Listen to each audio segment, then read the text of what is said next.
Hello everyone. In this video we will be focusing on the Hebrew letter Tzadi. The letter Tzadi is the 18th letter in the Hebrew alphabet. It is the 28th path on the tree of life connecting Netzach to Yesod. It is the tarot card of the star, and astrologically it corresponds to the sign of Aquarius. The numeration of Tzadi is the number 90, which reduces to the base number of 9.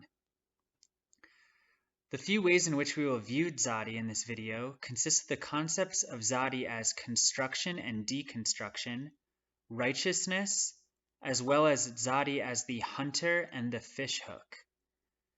If you recall in our last video on Kuf, I mentioned how we can group the Hebrew letters into 3 classifications.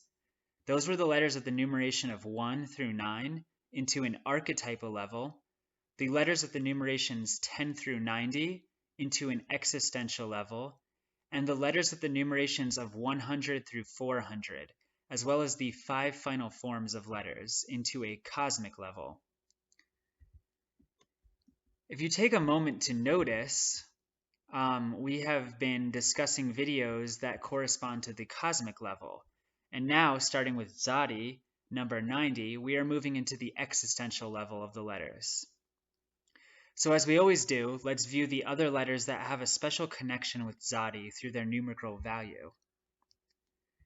So the first letter is Tet, which means snake, and it equals 9, the base number of 90. There's not a ton of information for me to include on these letters and how these letters connect to one another. It is not as in-depth as the last video where we discussed the connections for quite some time. As I mentioned before, we will be discussing Tzadi in relation to the idea of constructing and deconstructing, which on an existential level relates to the level of existence.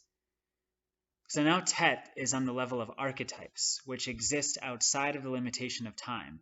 Therefore, Tet still refers to a type of formation, as does the concept of construction and deconstruction, but on a more abstract level. One of the primary meanings of the letter Tet is formation, as well as change of structure. The letter Tet means snake, which is one of the most universal symbols used since antiquity. If you were to take some time to research the symbol of the snake or the serpent, you will find it used throughout so many cultures, both ancient and modern. We all have a close personal tie to the snake, whether we realize it or not. It is an archetypal image which exists within each and every one of us. If you were to view the nature of how energy moves in the universe, you will see that it has a spiral-like nature, resembling the coiling of a snake. This same spiral pattern is found throughout nature. Just view the way galaxies are formed, as well as certain shells, plants, and flowers. See how water travels in this spiral nature as it goes down a drain, or how nature uses the same pattern to form tornadoes, cyclones, etc. This spiral is called the golden spiral and relates to the golden ratio, or the number phi. This number is very peculiar as it is a number that is never ending. It is found all throughout nature, creating symmetry and harmony. This number relates to energy, as energy is limitless and this number is limitless, therefore enforcing the idea of the snake-like spiraling energy that is used in formation of our universe, as well as the forms within our universe. The symbol of the Ouroboros, which is the snake that feeds on its own tail, symbolizes the nature of the universe, a limitless energy which feeds on itself in order to sustain itself through the cycles of life and death, which are really 2 sides of the same coin. If you take the number of Tet, which is 9, and compare it to the nature of Yesod, you will find a very deep connection. As mentioned in previous videos, Yesod means foundation, and it is therefore the foundation from which physical matter rests upon. Yesod is the vital etheric energy which powers the universe, like an invisible cosmic battery of sorts. Interestingly, Yesod is at the level of the human body, where all of our energy lines or nadis connect. In Eastern terms, as well as certain systems of martial arts, this area is called the Hara center, the sea of energy.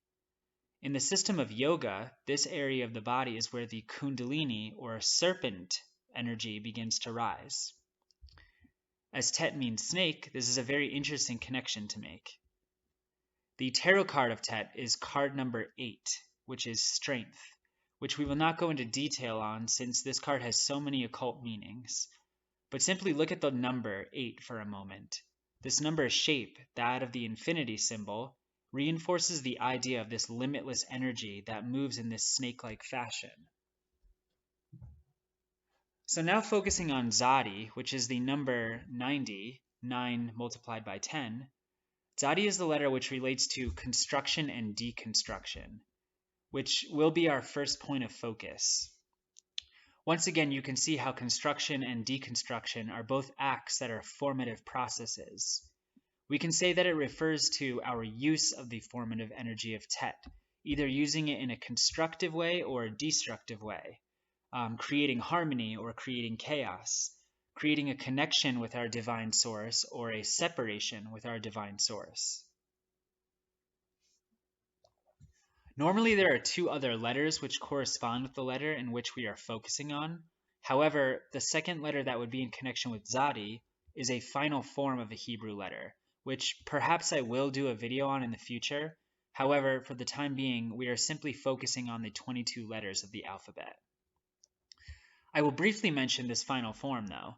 It is actually the final form of Tzadi, whose numeration is 900, showing a connection between the 9 and the 90. As we have seen so far, these letters relate to some sort of formation or construction.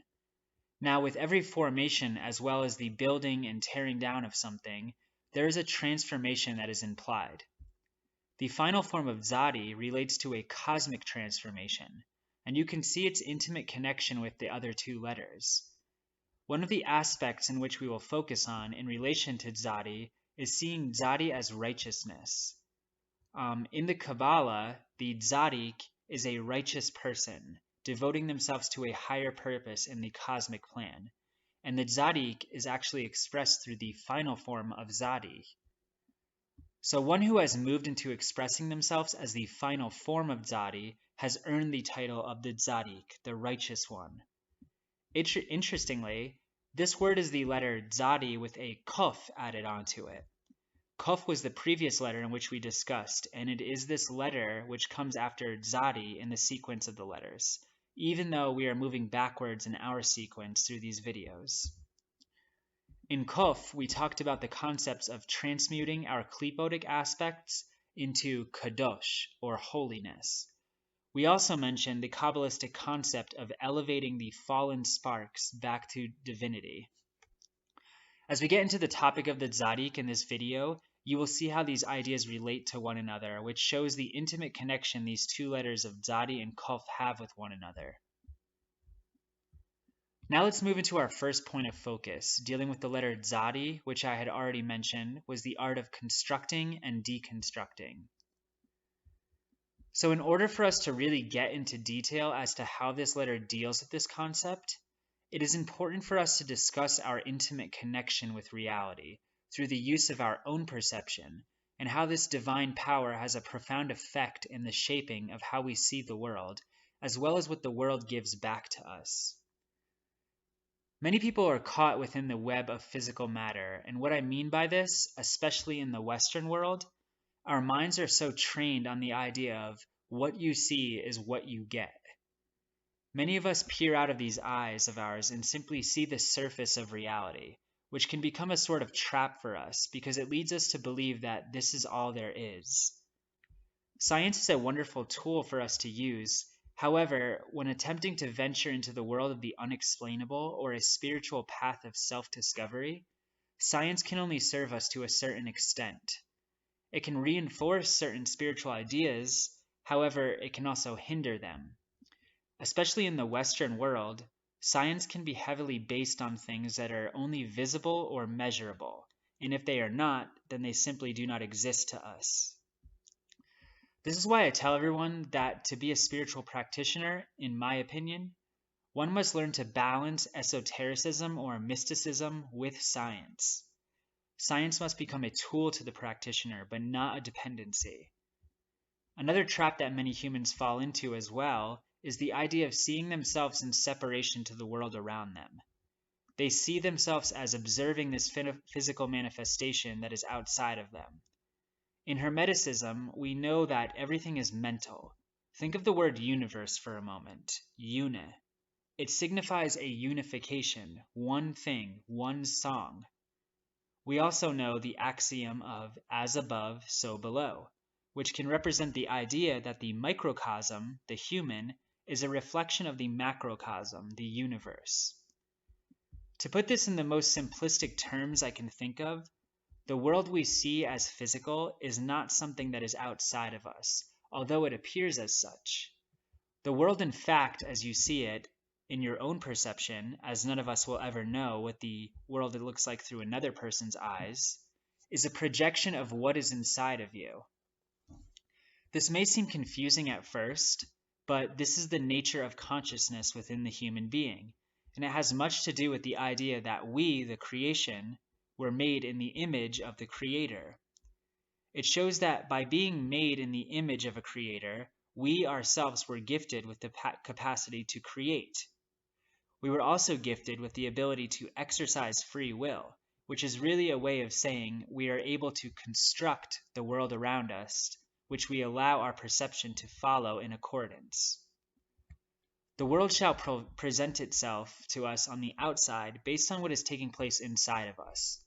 All is mind, all is mental. I'm sure many people can attest to this statement I'm about to make regarding our outlook on life and how it shifts with what is taking place inside of us. So I want to start off by asking, what allows two people to wake up on a beautiful sunny day and have one person feel gratitude and happiness as they look outside, and then another person feel angry about having to even face the day ahead of them? There's a certain law of attraction when it comes to our thoughts, as well as our actions and words. What we put out into the world is what we will get back. If you seem skeptical about this, research into the power of affirmations or the power of thought in affecting outcome. For those of you who even rely on the more scientific approach, there is even research out there in that field to support this idea. One of the most powerful abilities we have within us, which makes us an image of the Creator, is to shift what we are experiencing, as well as what we have encountered in the past and what we will experience in our future. This is done through our choice in words, as words carry tremendous power within them, as well as in our intentions, thoughts, and actions. What is emanating from within us will surely manifest itself into experiences we will encounter. If we choose to live in a negative way, seeing the world through a lens of anger and unhappiness, we will attract the same kinds of experiences and people into our lives.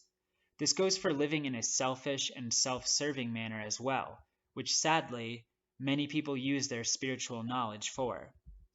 Although we may possess certain knowledge, our lives will be under a certain limitation, and we may never really experience true love or happiness. If we are someone who is unhappy or unsatisfied in life, we may reach certain goals that we have or obtain certain positions in life, even acquire material things, yet once we reach the goal, we find that we are still unhappy for some reason or unfulfilled. This is the same principle for people who are very giving in life and seem to always find a way to look at things on the bright side. Yes, there are negative and tragic things that they will still encounter. However, these people find a way to use each and every opportunity in life, negative or positive, as a chance for transformation or for self-discovery, a chance to learn an important lesson or to become a stronger individual. These types of people seem to get back a lot from life itself because they put a lot into it.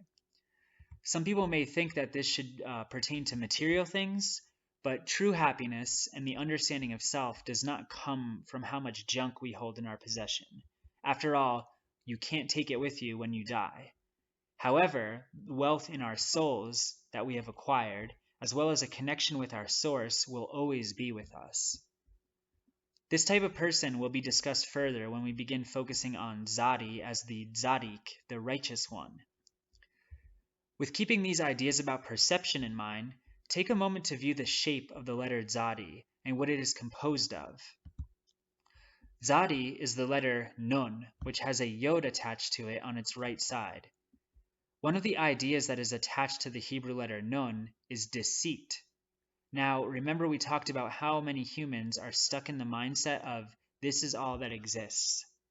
This, in a sense, is a form of deceit. The power of physical reality has now become deceitful to them, trapping them in a mindset that what you see is what you get. They have no idea of how to change their perception because they feel they are a prisoner to their outer reality. When this letter has the influence of the Yod, however, the limitless spirit within existence, then one can say that they now have the influence of the divine intelligence within them. This allows one to develop an understanding that there is more than what meets the eye, and that physical reality is not the prime source of their happiness. So now we can see the power of the mind in constructing the reality we desire. In order to do this, however, we really must learn to use our minds correctly.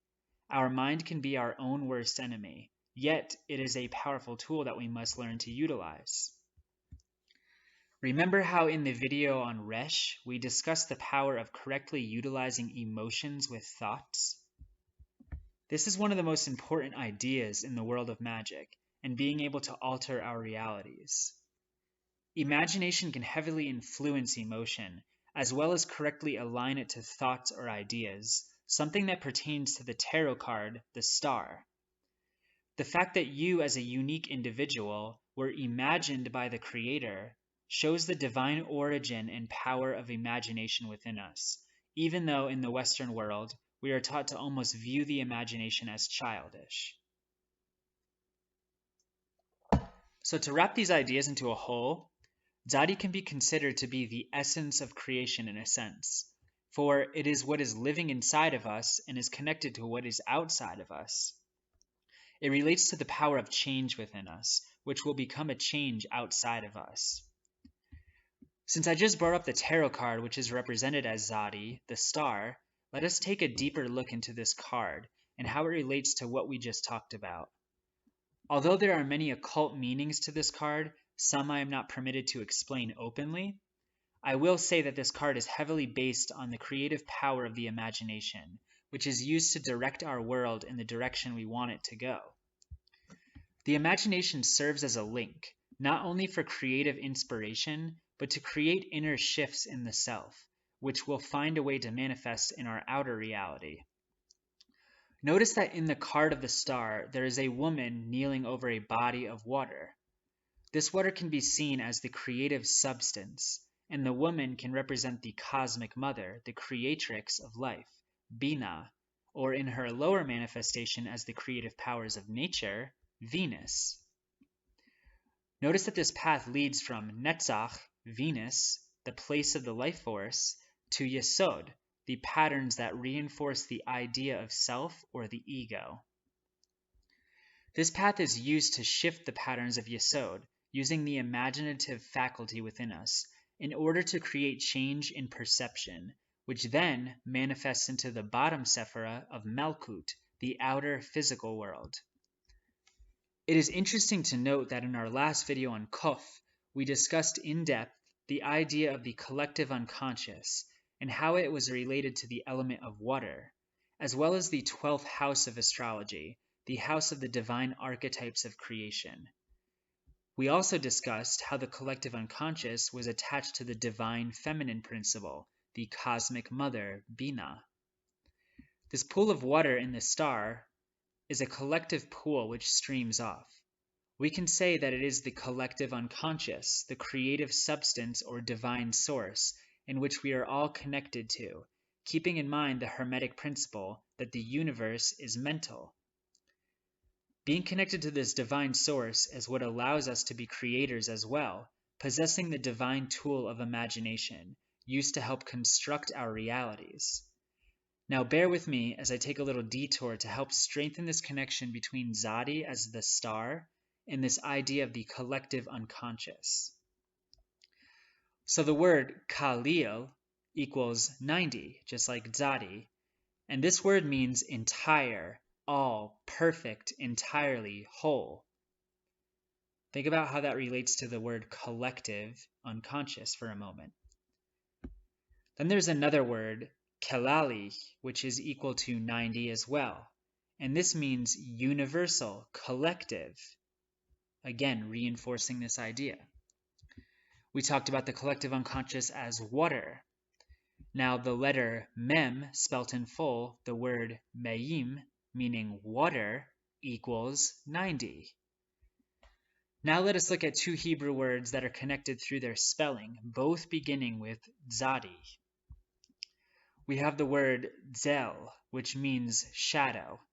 Now there are two ways in which I like to view this. It can mean that when we are not aware of using the Tzadi to create change within, which results in a change outside of us, we are stuck in a way of living where we are a shadow in society. You know how they say our shadow follows us, right? Well, as a shadow, we are stuck in following the trend of what everyone else is doing, only seeing the surface of things. We're also living in the shadows because we are not seeing reality for what it truly is, and how it is a reflection of what's taking place within us.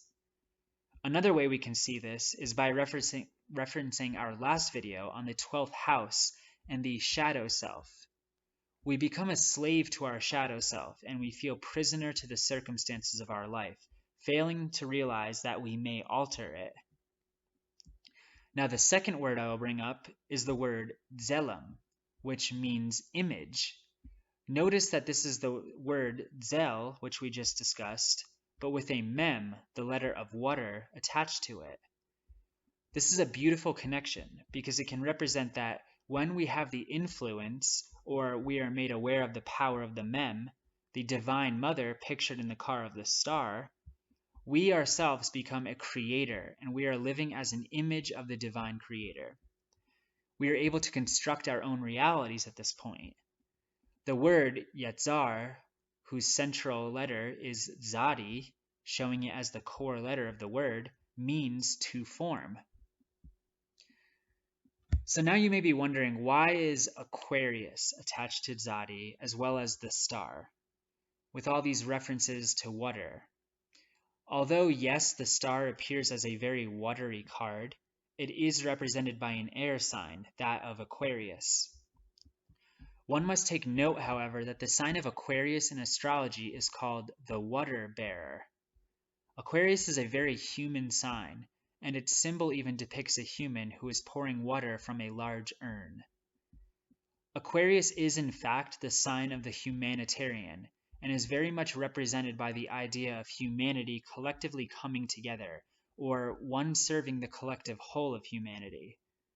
These are ideas we will get more into when we discuss the Tzaddik, the righteous ones, but let's slightly backtrack and analyze this title of Aquarius as water bearer.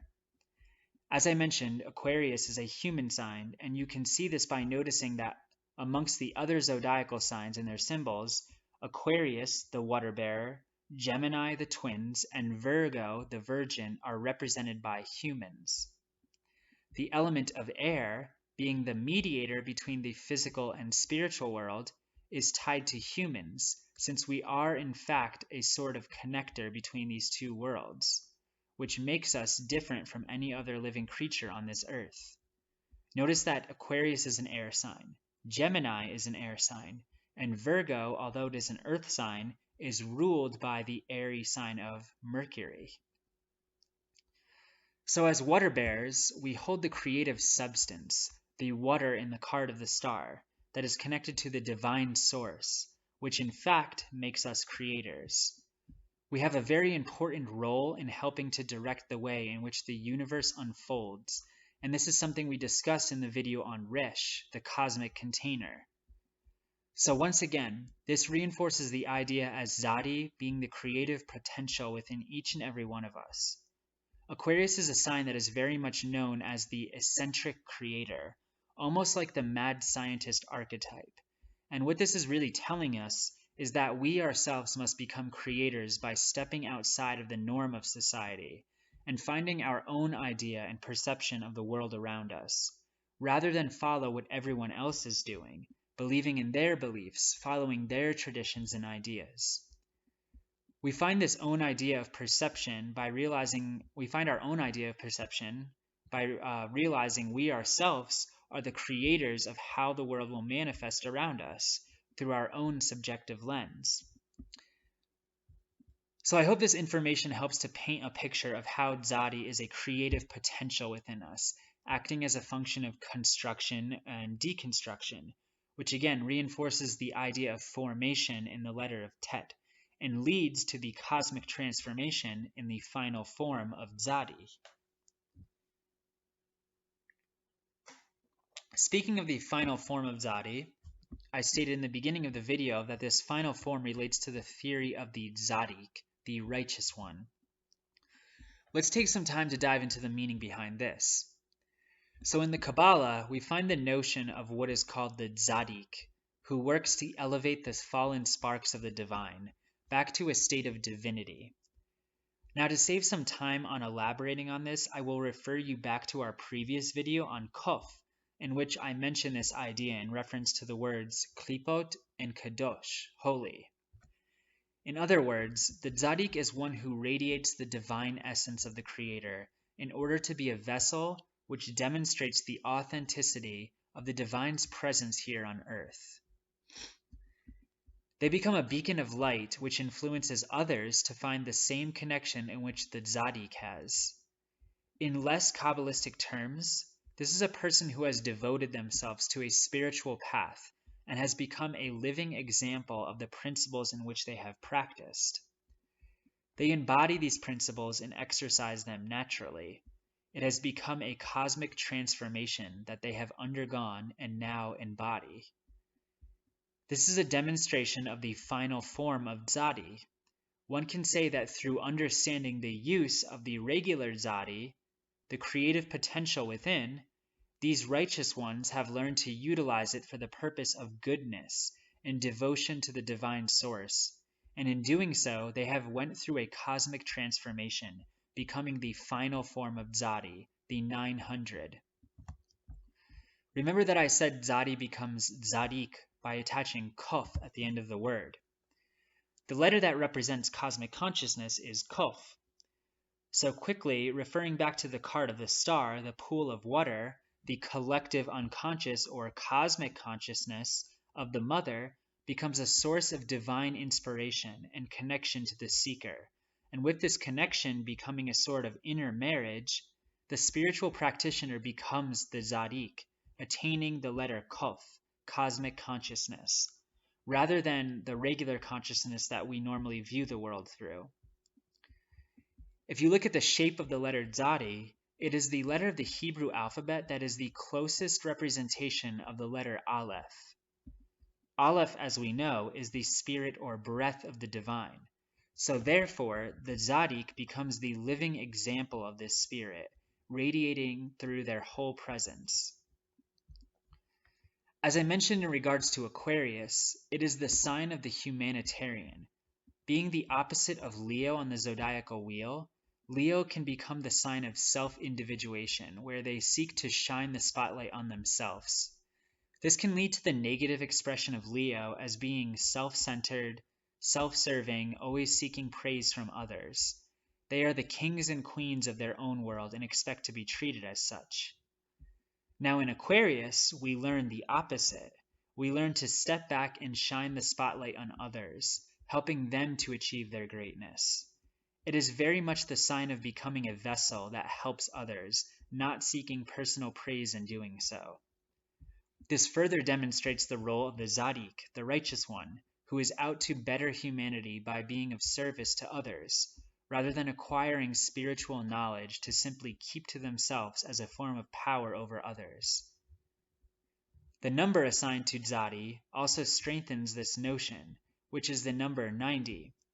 Let's examine this number and how it is seen in the study of numerology. The number 9 is a number that is strongly attached to humanitarian and philanthropist, the contributor to society. It is the last number of the building blocks 1 through 9. The numbers after 9 are simply combinations of these first 9 letters, or numbers rather. So 9 is the point where we seek union back to the start, the source, the whole. Now in numerology, 0 is what represents wholeness and infinite potential.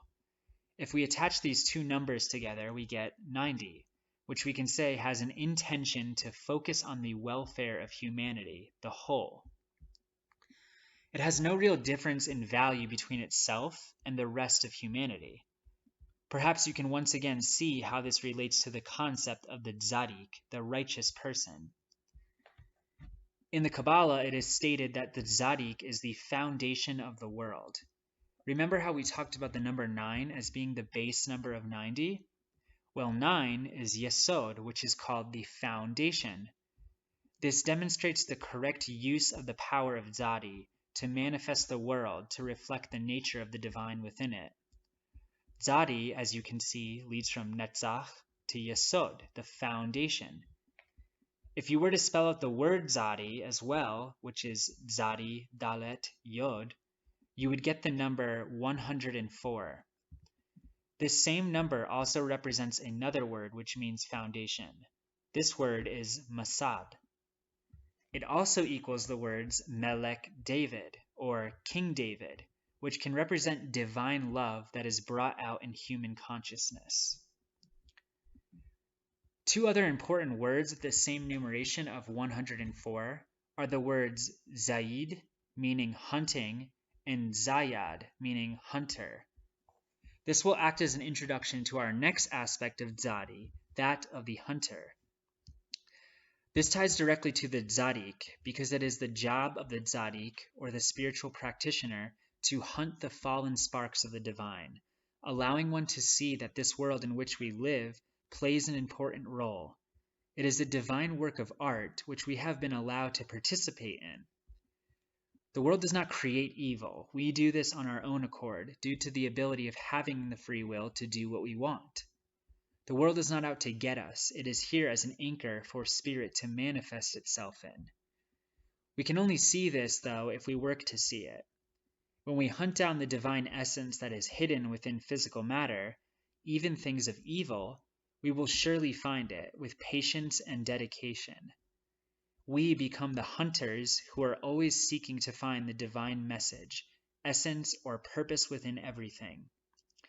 This on its own will drastically shift our perception, causing that inner change which will also alter the world around us in the way in which we view it. So now you have just been introduced to seeing Tzadi as righteous as well as hunter. A little side note, it is actually very interesting that a lot of people who speak Hebrew will actually call the letter Tzadi, Tzadik. They don't differentiate the two. So just something to look out for if you start to research this letter. You might see it written as Tzadik instead of Tzadi.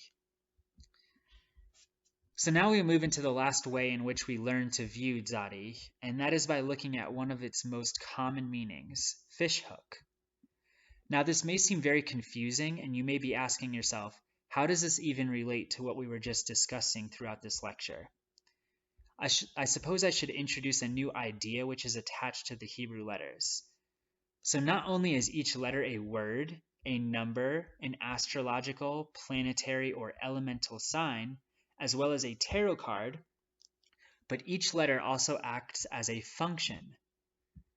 What I mean by this are functions like sight, smell, taste, hearing, touch, etc. So the function that is attached to the letter Tzadi is that of meditation. The importance of meditation is seen in every single spiritual path, even in religions. Not only is it attached to spirituality, but meditation is becoming more of a widely accepted practice that even those who are not spiritual or religious are reaping its benefits. You even now have the use of apps on people's phones which help them to establish a meditation practice. This is such a broad topic that we can spend days talking about. I will assume that for those of you who are watching this video, you already have at least a basic practice or understanding of the art of meditation, its use, and what it does for us. So how is meditation attached to Tzadi? Well, there are many types of meditation, and I will name a few that will show why it is attached to this letter. First of all, we describe Tzadi and the star as being heavily related to the use of imagination. If you are involved in magical or occult practices, you will know that one of the main forms of meditation one uses is active imagination. This literally is one of the main tools in being able to create shifts in one's reality, which starts off as an inner change, usually associated with altering patterns in the psyche.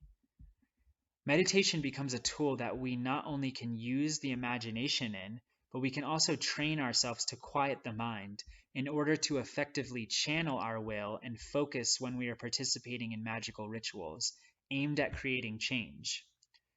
It helps us to more effectively channel the Tzadi, the creative potential within us. Another type of meditation in relation to this letter is silent meditation, or the meditation of awareness, tapping into the pureness of our awareness or consciousness.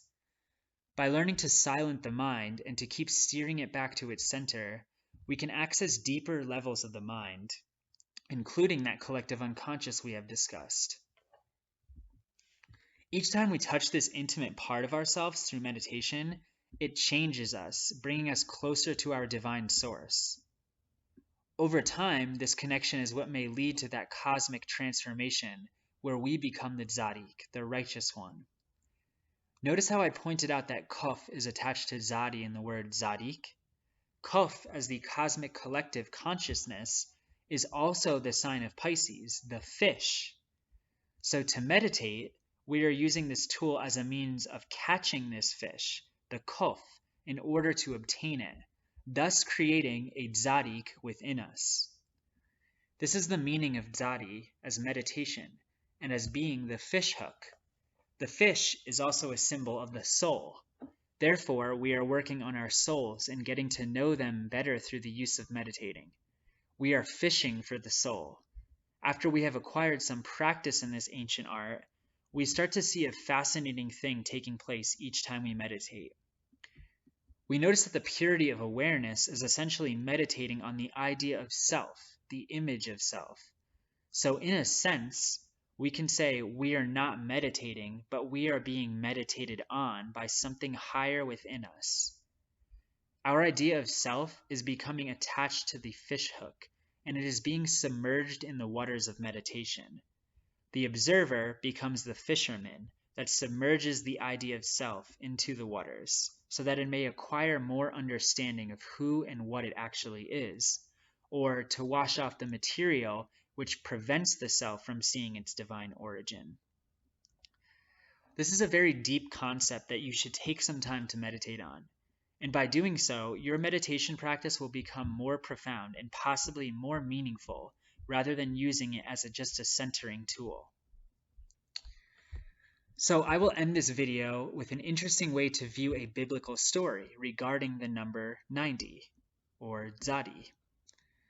So when Sarah was 90 years old, she gave birth to Isaac, which in Hebrew means he will laugh, laughter, joy, or singing. Her husband, Abraham, was also 100 years old, showing the significance of the letter Kof, 100. The 90 in Sarah's age represents the Tzadi, as I already said. So when these two come together, we get the word Tzaddik, the righteous one, the cosmic transformation we experience when we obtain the rewards for hard spiritual dedication to our paths, when we become the vessel which radiates the essence of the divine. So when these two came together and had their child at this age, signifying a birth, another meaning of Tet, the number 9, the child was named Isaac, he who will laugh and be joyful. This is a clever way of displaying the birth of this new consciousness within us, which leads to a joyful life, due to the new spiritual consciousness within us and its relationship with the divine source.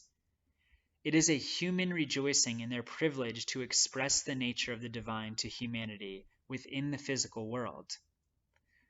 To blossom can be referred to a transformation one undergoes in order to become something greater or improve in some way. It is no mistake that the word blossom, nitzan, not only contains the letter Tzadi, but also equals the number 190, which is the marriage of Abraham at 100 and Sarah at 90 years of age, who gave birth to this new consciousness, Isaac. The word to flower or bloom, zitz, also equals 190. As I expressed, this is an inner transformation that manifests into the outer world. The word for inner, penimi, is also 190. A Kabbalistic title relating to Malkut is pearl. To be a pearl is to be a precious stone, which is a foundation, a tzaddik, within the physical world. This word, pearl, tanin, equates to the number 190 as well. The last thing I will say about 190 is that it is the mystical number related to the path of strength, connecting Gebura to Chesed. This is the path of Tet, 9, which, as we discussed in the beginning of the video, is intimately attached to Tzadi, as 9 being the base number of 90.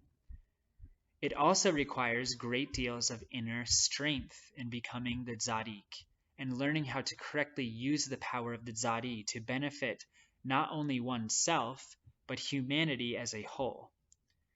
Do you see the beautiful connection with these words through the use of their number and how this relates to Tzadi and Tzaddik?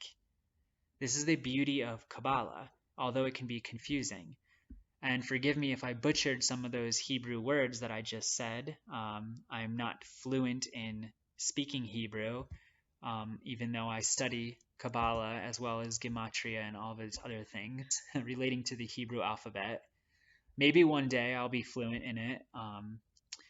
Thank you so much for watching, and I hope that you enjoyed this video as much as I enjoyed giving it to you. Hopefully I will be out with a new video soon on the next letter, the number 80, the letter Pe. Stay tuned and keep a lookout for this next video in the series. Once again, thank you all for watching this.